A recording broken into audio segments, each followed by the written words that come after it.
Hey guys, in this video, I'll show you how to turn on dev mode in Wix. First, go to Wix and log into your account. You can choose your Google one.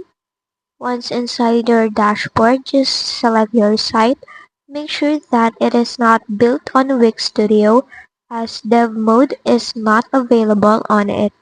So just go ahead and click on Edit Site on the website you chose.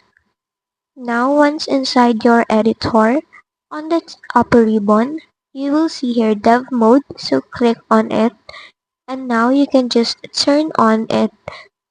And there you have it. Your developer mode is now setting up and it's done. You're now inside the developer mode in Wix. Thanks for watching.